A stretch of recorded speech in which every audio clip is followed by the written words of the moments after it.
In today's tutorial, I will be sharing how I sew this my traditional wedding dress. In my previous video, I shared the pattern drafting and the cutting. So if you haven't seen that, I would advise you to go see it so that we all can be on the same page. My name is Ayomide and this is the dress I wore for my traditional wedding.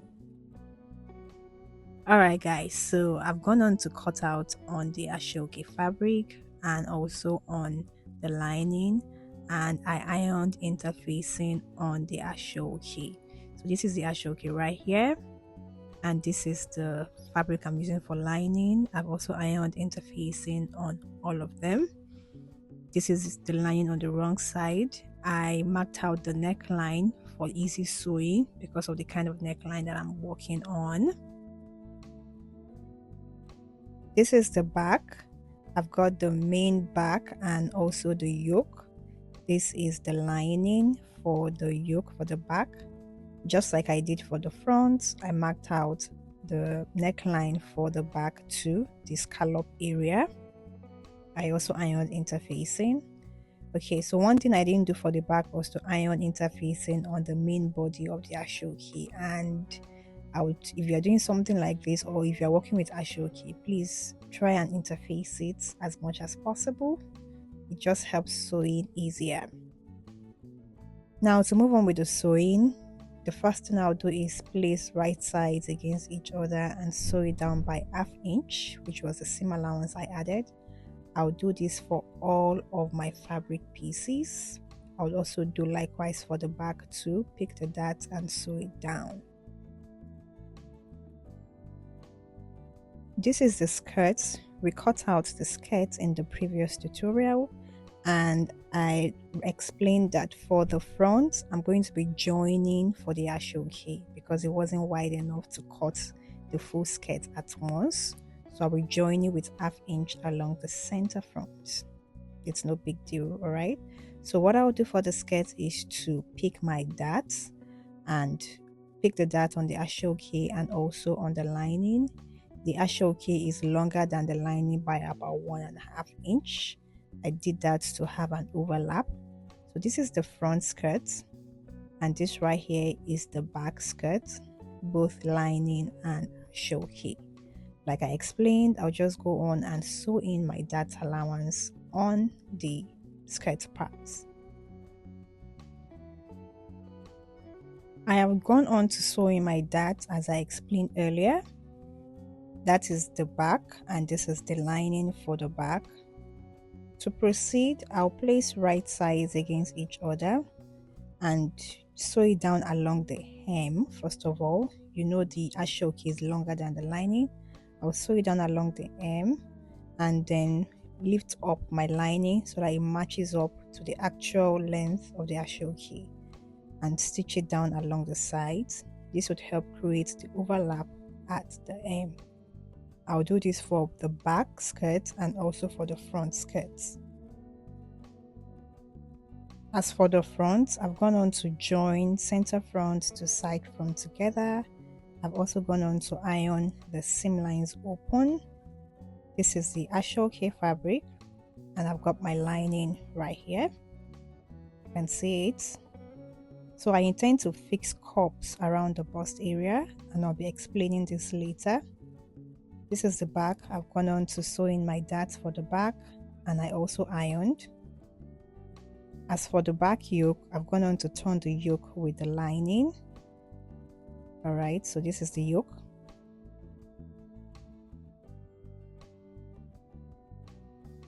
To join the yoke to the back, all I need to do is to place the yoke very close to the armhole, place my lining on it, right sides facing each other, and then I'll stitch it down. I'll stitch it down along this part, stitch it down along the center and also along the sides.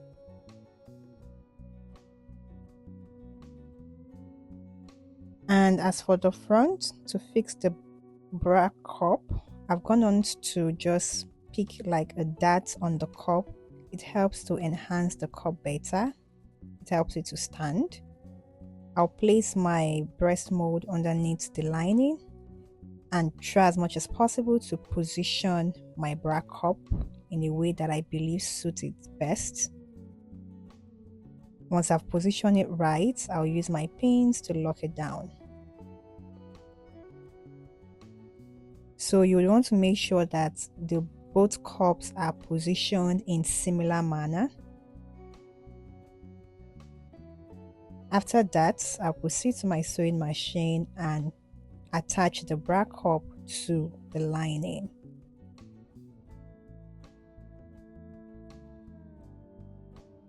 Also, after attaching the bra cup, I will need to attach the lining to the Asooke along the neckline and also along the sides. I'm right here on my sewing machine and I'm trying to attach the bra cup to the lining. I'm starting from one end of the cup and I'm taking it through to the other end.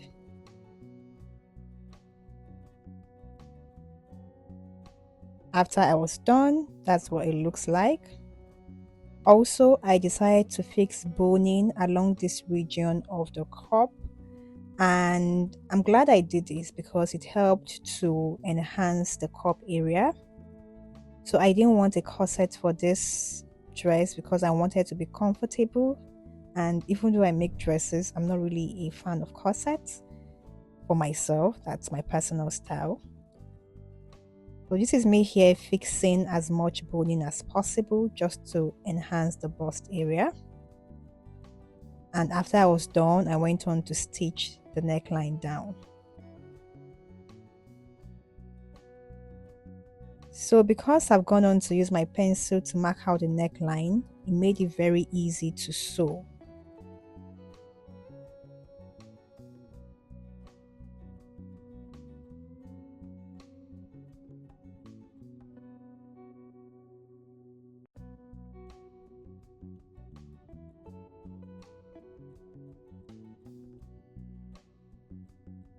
I also stitched down the side with about 1/4 of an inch.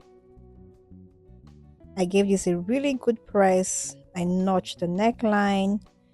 I made sure I trimmed the excess allowance there carefully. You have to be very careful. And then I ironed, gave it a really good press.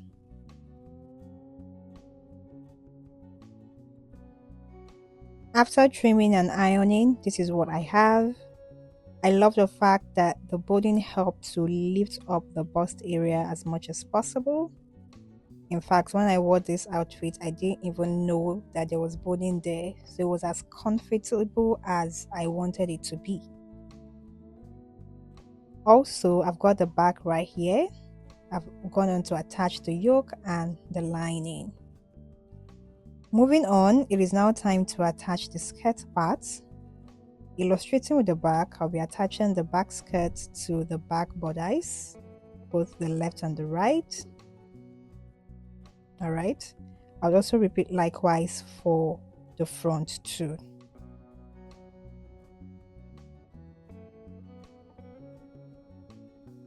Moving on, I decided to attach a lacing bar into this dress. You know that corset dress you would have, but you have your lacing on the inside, but you still have your zip on the outside. Okay, so I have one part of my back here. You can work with any part of the back, and this is the fabric, the lining I'm using for the lacing. I've folded it into two and I'll place the back on it. I'm doing this because I want to trace the fabric, the panel directly, so I'm cutting freehand. So I'm marking out the armhole area and I'm also tracing out the side of the back. Here I'm marking the waistline out, and from the waistline that I've marked, I'll mark some inches beneath. I marked about 2.5 inches beneath. You can go lower. And from the armhole area, I also marked some inches beneath. I marked about 2.5 inches beneath too. So here I'm marking the entire measurement I have on the back, because the lacing bar shouldn't be as wide as your back. It should be very short. So I want to know the kind of length that I need to work with. So I think I had about 9.5, close to 10 inches there. for the entire back.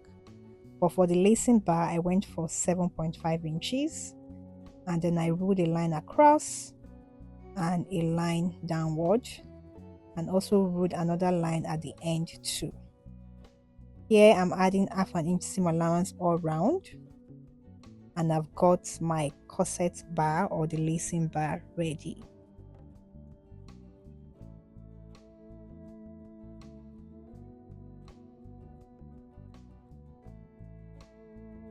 After that, I went ahead to cut this out. So I cut out 4 pieces of this, folded my fabric again into 2, and cut out another one.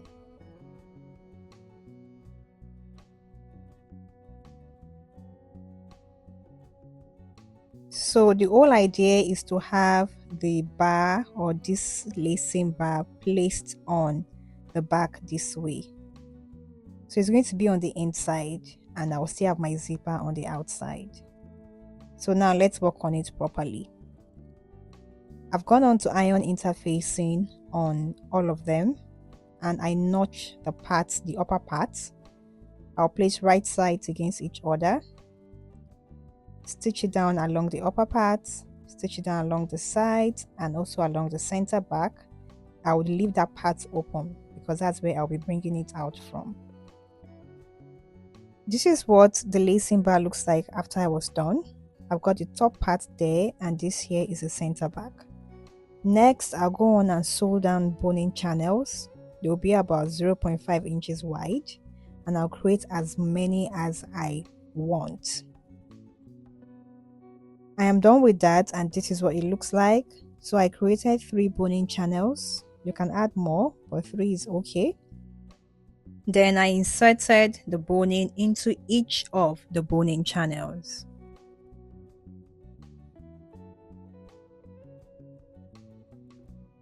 This is what it looks like after I was done inserting. The space I have right here at the back is where I'll be fixing the eyelet. Also, I left about 0.75 inch space at the end. I didn't let the boning get to the end of the lacing bar, and this is because I need to finish up that part, and I'll be using this strip of fabric here. I'll fold one end of the fabric, place it on the bar, lacing bar, stitch it down, flip it to the other side, just as if you're sewing down a bias tape. And after I was done, this is what it looks like. So I did 2 pieces of this because you need to attach it to the both sides of the back. And to attach, here I'm just pinning the corset bar or the lacing bar or whatever you want to call it on this part of my back here, and I'll just go on and do a top stitch. Very simple to do.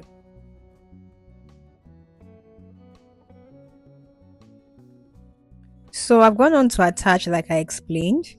This is one part of the back, you can see it, and this is the other part of the back, right? Next thing I'll do is to fix in my zipper along the center back and stitch down the remaining part of the back, creating room for my slits. So here's the zipper I'm going to be using. So I would have the corset bar on the inside and my zipper on the outside.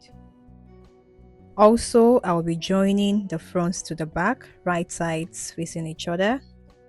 I would also join along the shoulder too.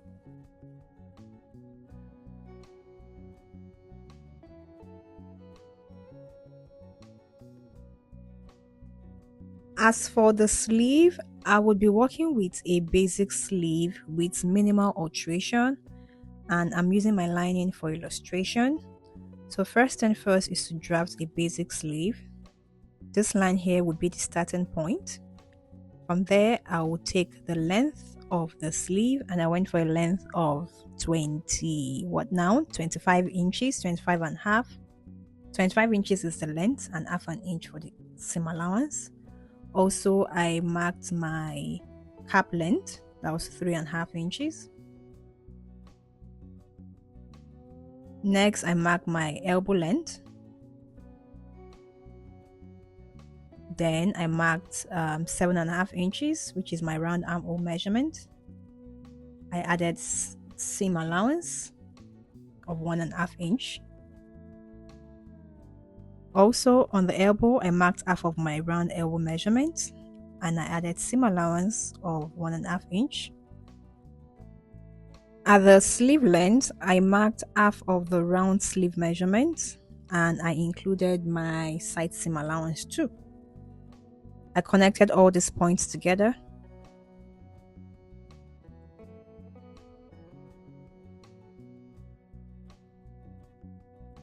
And went on to draw my arm side or the armhole. After that, I did a bit of alteration to the hem. Along the fold of the center, that's the folded edge here, I went up by 3 inches and created a curve from the side. And that was just the alteration that I did for this sleeve. I proceeded to cut this out and also cut out on my Asooke fabric too.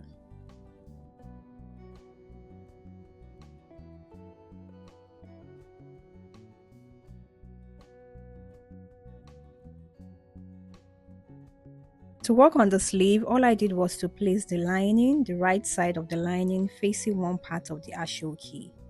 And I said one part because Asooke does not really have front or back, so you just choose any one. I'll stitch it down along the hem and stitch it down along the sides and join into my gown. And this right here is the outcome. So this is my dress actually without any beading or whatsoever. This is a complete outfit. And this is it at the back. This is what the back looks like. I've gone on to fix eyelets and I tried to lace it and this is what it looks like. So guys, if you want to see this dress move from this plain base to the beading that I did, then you should see the next tutorial where I explained in details how I took this dress from what it was before to what you're seeing on the screen. If you found this tutorial helpful, kindly give it a thumbs up. If you haven't subscribed, please click on the subscribe button, turn on your notifications, and I will see you all in my next video. Goodbye and stay blessed.